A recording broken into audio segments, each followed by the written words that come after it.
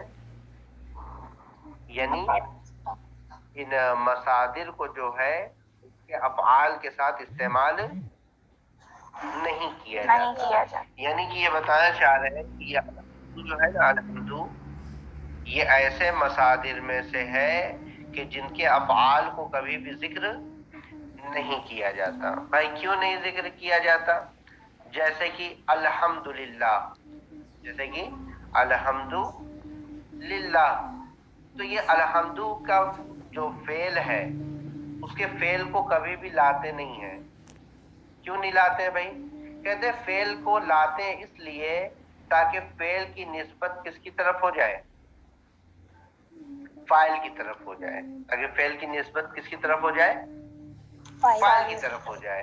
اور الحمدللہ تمام تعریف کس کے لیے؟ اللہ کے لیے ہے۔ تو لہذا جس کے لیے حمد ثابت ہے اس کی طرف فعل کی نسبت ہو رہی ہے کہ نہیں؟ سمجھ جائیے، فعل کا کام کون انجام دے رہا ہے؟ حمد انجام دے رہا ہے۔ تو جب مصدر فعل کا انجام دے رہا ہے تو لہذا ہمیں فعل کو لانے کی ضرورت نہیں۔ یعنی بتاتے چاہ رہے ہیں کہ مصدر ہے نا، مصدر، اس مصدر کے بعد اگر فاعل یا مفعول کیا ہے موجود ہے نا، اور اس مصدر کی نسبت اس فاعل یا مفعول کی طرف ہو رہی ہے تو لہٰذا ہمیں فعل کو لانے کی ضرورت نہیں ہے، کیونکہ فعل بھی جو لاتے ہیں وہ کس لیے لاتے ہیں؟ تاکہ فعل کی نسبت فاعل یا مفعول کی طرف ہو جائے۔ اب الحمدو جو مصدر ہے حمد، یہ خود فعل کا کام کیا کر رہا ہے؟ انجام دے رہا ہے۔ اس کی نسبت مفعول کی طرف کیا ہے؟ موجود ہے۔ یہ اللہ کے لیے کیا ہے؟ حمد ہے، یعنی کوئی نہ کوئی تعریف کرنے والا ہے، اور وہ تعریف کس کے لیے ہے؟ اللہ کے لیے ہے۔ تو لہذا کا جو کام تھا وہ مفعول کیا کر رہا ہے؟ انجام، مصدر کیا کر رہا ہے؟ انجام دے رہا ہے۔ تو جب مصدر انجام دے رہا ہے فعل کا کام تو لہذا فعل کو لانے کی ضرورت نہیں۔ بات سمجھ میں آئی؟ جیسے کہ بولتے ہیں شکرن لہو، جیسے کہ کیا کہتے ہیں؟ شکرن لہو، یعنی اس کا شکریہ۔ اس کا معنی کیا ہوتا ہے؟ شکر تو شکرن لہو، اصل عبارت کیا تھی؟ شکر تو شکرن لہو، لیکن کو کس لیے لاتے ہیں؟ تاکہ اس کی نسبت فاعل یا مفعول کی طرف ہو جائے، اور شکر جو مصدر ہے اس کی نسبت مفعول کی طرف ہو رہی ہے اگرچہ لام کے ذریعے، تو اس کا شکریہ، اس کا شکریہ۔ تو لہذا فعل کا کام مصدر جو شکر ہے یہ انجام دے رہا ہے، تو لہذا اب یہاں پر فعل کو لانے کی ضرورت نہیں۔ بات سمجھ میں آئی؟ جی حضرت۔ جی آگے دیکھیے، وَالتَّعْرِيفُ فِيهِ لِلْجِنْسِ، اور تعریف اس میں جنس کے لیے ہے۔ تعریف کا مطلب یعنی الحمدو میں جو الف لام ہے نا، یہ کس کے لیے ہے؟ جنس کے لیے، جنس کے لیے ہے۔ وَمَعْنَاهُ الْإِشَارَةُ إِلَى مَا يَعْرِفُهُ كُلُّ أَحَدٍ أَنَّ الْحَمْدَ مَا هُوَ، اس کا مطلب یہ ہے کہ اس میں اشارہ اس بات کی طرف کہ جس کو ہر کوئی جان لے کہ حمد کی حقیقت کیا ہے، حمد کیا چیز ہے۔ حمد کیا چیز ہے؟ یعنی کہ یہاں پر جو حمد لے کر آئے ہیں، کیوں لے کر آئے ہیں؟ تاکہ اس میں پتہ چل جائے کہ حمد کیا چیز ہے، اس کی حقیقت کیا ہے، کس کے لیے ثابت ہے نا، اور اس کا معنی اور مفہوم کیا ہے، ٹھیک ہے۔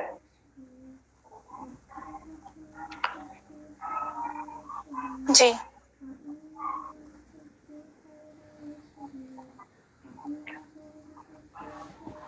تو حمد سے ہم کو مطلب یہ پتہ چل جائے گا کہ بھائی حمد ہے تو کیا چیز ہے، اور حمد ہے تو کس کے لیے ہے نا۔ اس میں پتہ چلا ہم کو کہ بھائی حمد جو ہے اختیاری خوبی پر مطلب کہ تعریف کرنا ہوتا ہے، اور وہ ثابت ہے کس کے لیے، اللہ کے لیے ہے۔ اور اس میں مطلب کہ اور بھی چیزیں ابھی آگے بتائیں گے کہ اور الحمد سے ہمیں کیا کیا پتہ چلتا ہے، ٹھیک ہے۔ جی ابھی تو صرف اتنا اس میں بتایا گیا ہے کہ اس میں جو ہے یہ جنس کے لیے ہے، اور معنی ہو، اور اس کا مطلب یہ ہے کہ اشارہ ہو جائے اس بات کی طرف کہ ہر کوئی جان لے کہ حمد تعریف کیا چیز ہے۔ وقیل للاستغراق، اور کہا گیا ہے کہ استغراق کے لیے ہے، یعنی یہ جو الف لام ہے نا الحمد میں، بعض لوگوں نے کہا کہ کس کے لیے ہے، استغراق جنس کے لیے، اور بعض لوگوں نے کہا ہے استغراق کے لیے ہے۔ تو دونوں کا مطلب وہی ہوتا ہے۔ جنس یہ ہوتا ہے کہ مطلب کہ فردن فردن ہو کر نہیں ثابت ہوتا، بلکہ دنیا میں جتنے بھی مطلب کہ حمد پائے جائیں گے وہ سب کے سب کس کے لیے ہوں گے، اللہ کے لیے ہوں گے۔ اور استغراق کا مطلب یہ ہوتا ہے کہ ایک تعریف ملی، اس کو ہم نے اللہ کے لیے مان لیا، پھر دوسری تعریف ملی، اس کو ہم نے کس کے لیے مان لیا، اللہ کے لیے مان لیا۔ یعنی جتنی تعریفیں ہمیں ملتی جائیں گی وہ فردن فردن سب ہم کس کے لیے ثابت کرتے جائیں گے، اللہ کے لیے ثابت کرتے جائیں گے۔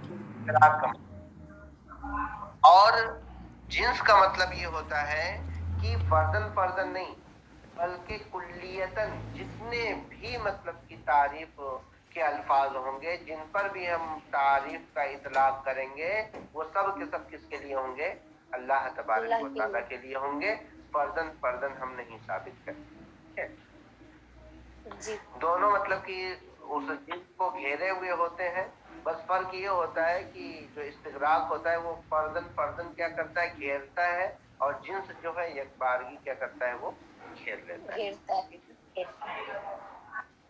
اذ الحمد فی الحقیقت کلہ لہو، کیونکہ حمد جو ہے حقیقت میں تمام کا تمام کس کے لیے ہے، اللہ کے لیے۔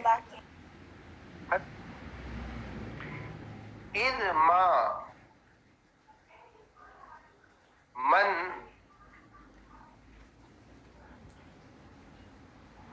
کیا ہے، اذ ما من خیر الا وهو مولیہ، اس لیے کہ کوئی بھی بھلائی نہیں ہے مگر وہ اس کا کیا ہے، والی ہے، وہ اس کو کیا کرنے والا ہے، عطا کرنے والا ہے۔ بے واسطن، کسی واسطے کے ذریعے، او غیر واسطن، یا بغیر کسی واسطے کے۔ بھئی اب یہاں یہ بتا چاہ رہے ہیں کہ بھائی حمد کا مطلب کیا ہے، کہ اختیاری خوبی پر کیا کرنا، تعریف کرنا، ٹھیک ہے۔ تو لہٰذا یہ اختیاری خوبی جتنی بھی ہے وہ سب اللہ تبارک و تعالیٰ کی ذات کے لیے کیا ہے، ثابت ہے۔ وہ جسے چاہتا ہے کیا کرتا ہے، عطا کرتا ہے۔ اب وہ عطا کرنا چاہے واسطے سے ہو چاہے بغیر واسطے کے ہو، لیکن عطا کرنے والی ذات کیا ہے، وہ اللہ تبارک و تعالیٰ کی ہے۔ تو جب اللہ تبارک و تعالیٰ کی ذات عطا کرنے والی حقیقت میں، تو تعریف بھی کس کی ہونی چاہیے، تعریف بھی اسی کے لیے ثابت ہونی چاہیے۔ کما قال اللہ، جیسے کہ اللہ تبارک و تعالیٰ نے ارشاد فرمایا، وما بکم من نعمت فمن اللہ، کہ تمہارے لیے کوئی نعمت نہیں ہے بس وہ اللہ تبارک و تعالیٰ کی جانب سے. یعنی جتنی بھی نعمتیں ہیں وہ ساری کی ساری کس کی جانب سے ہیں؟ اللہ تبارک و تعالیٰ کی جانب سے.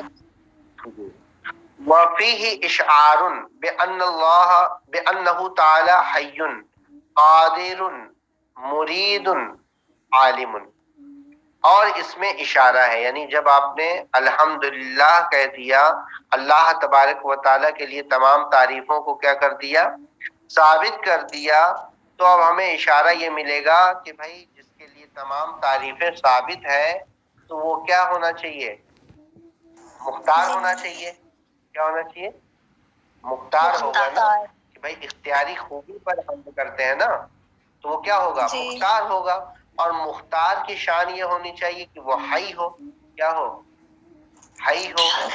اور وہ کیا ہو؟ قادر ہو. کہ اگر قادر نہیں ہوگا تب تو وہ کیا ہو جائے گا؟ غیر مختار ہو جائے گا. اگر آپ کسی کو قادر نہ مانے تو کیا ہو جائے گا؟ غیر مختار ہو جائے گا. مرید اور ارادہ کرنے والا ہو، یعنی کہ جس چیز کا اس نے ارادہ کر دیا وہ چیز کیا ہے؟ وہ کرنے والا ہو. ٹھیک ہے. عالم اور جاننے والا ہو. بھائی جب جاننے والا ہوگا تبھی تو اپنے اختیار کو استعمال میں لے کر آئے گا کہ کس کے ساتھ کون سا معاملہ کرنا ہے. تو لہذا الحمدللہ کے ذریعے ان تمام چیزوں کی طرف ہمیں کیا مل گیا؟ اشارہ مل گیا کہ وہ حمد ہے، وہ بھی ہونی چاہیے، قادر بھی ہونی چاہیے، مرید بھی ہونی چاہیے اور عالم بھی ہونی چاہیے. اذ الحمد لا یستحق، اس لیے کہ حمد اس کا مستحق نہیں ہوتا ہے، الا من کان ھذا شانہ، مگر جس کی یہ شان ہو. یعنی جس کی یہ شان ہوگی، قادر ہونا، مرید ہونا، عالم ہونا، حی ہونا، وہی جو ہے حمد کا کیا ہو سکتا ہے؟ مستحق ہو سکتا ہے. اگر آپ کسی کو نہ مانیں تو آپ جو ہے اس کے لیے حمد ثابت نہیں کر سکتے، کیونکہ پھر وہ مختار ہی نہیں ہوگا. بات سمجھ میں آ رہی ہے؟ جی. ہاں، اس لیے جو ہے دوسروں کی تعریف کرنی ہو انسانوں میں سے کسی کی تو مدح کرتے ہیں، حمد نہیں کرتے. ٹھیک ہے. حمد جو ہے وہ صرف اللہ تبارک و تعالیٰ کے. ٹھیک ہے جی. وَقُلْ الحمد للہ باتباع الدال لامہ، اور الحمد للہ کو ہے نا دال کی لام کے اتباع کے ساتھ بھی کیا ہے؟ پڑھا گیا ہے. بھائی دال جو ہے یہ لام کی اتباع کرے تو کیا پڑھیں گے؟ الحمدللہ. کیا پڑھیں گے؟ الحمدللہ. بھائی لام پر کیا ہے؟ کسرہ ہے نا. جی. اور دال کیا کر رہا ہے؟ لام کیا کر رہا ہے، تو کیا پڑھیں گے؟ جی. الحمدللہ. الحمدللہ. جی. وبالعکس، اور اس کے برعکس. اس کے برعکس کیا ہے؟ یعنی لام جو ہے وہ دال کی اتباع کرے. لام جو ہے وہ کس کی اتباع کرے؟ دال کی اتباع کرے. تو تب کیا پڑھیں گے؟ الحمدللہ. جی. الحمدللہ. یہ بھی مطلب کہ ایک قرات ہے. ٹھیک ہے. جی. تنزیلا لہما من حیث، تنزیلا لہما ان دونوں کو اتارتے ہوئے، یعنی ان لوگوں کو ایک ہی درجے میں کیا کرتے؟ اتارتے ہوئے.